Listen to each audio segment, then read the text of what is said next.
Bernie Sanders once compared poor white Vermonters to black South Africans suffering under apartheid.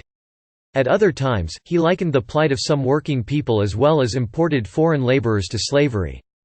Now that Sanders is rising in the polls and expected by many to win Iowa, rival Democrats are bringing to light his decades-old comments in an effort to question the senator's stances on race and to underscore the challenges he has had with black voters.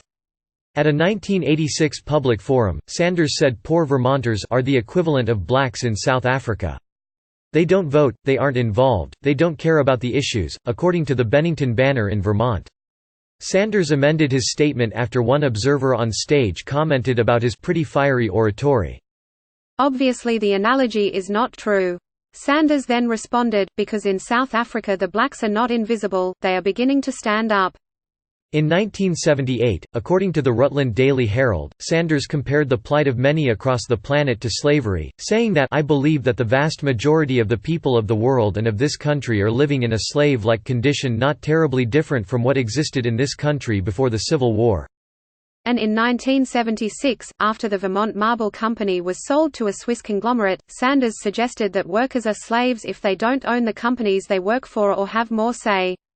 What about the 800 workers? Sanders asked. According to the Brattleboro Reformer, they were informed about the sale 4 days before it was publicly announced. They were sold to the Swiss. No one asked them how they felt about it. They weren't treated very differently from the way black people in this country were treated when there was slavery.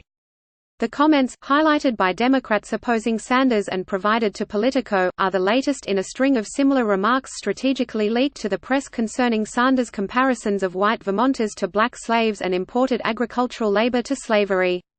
We expect to see these desperate last-minute attacks continue as long as this movement thrives, but Americans trust Bernie Sanders, and they can identify a cynical, politically motivated ploy when they see one, Sanders' National Press Secretary, Breonna Joy Gray, said in a written statement. Sanders, the statement added, has rising support from black voters, a diverse coalition of backers, policies that help minorities, and a long record of commitment to racial equality. Earlier in the campaign season, Sanders' chief rival, Joe Biden, was similarly put through the ringer over old comments and policies concerning busing to desegregate schools and for saying he worked well with known segregationists. Also, Pete Buttigieg's firing of a black police chief when he was mayor of South Bend, Indiana, and his struggles to win over voters of color have become a focal point as he's gained in polls. I'm not surprised, given the momentum of Sanders, that the knives come out. But it does in fact raise legitimate questions about how he approaches race, said Cornell Belcher, who polled for President Barack Obama and is neutral in the primary. A lot of minorities and sensible voters are going to look at these statements and say it's incredibly insensitive and nonsensical to compare black South Africans in this way to workers in Vermont, Belcher said. It's just an insensitivity about him on racial issues that are problematic. To compare slavery to workers not having a say in a company that pays them in Vermont is enormously insensitive.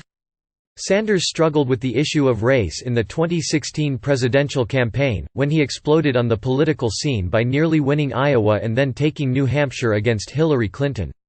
But when he had to compete in states with more diverse populations, Sanders lost badly. Sanders changed his approach this time, working harder to win over black and Latino voters.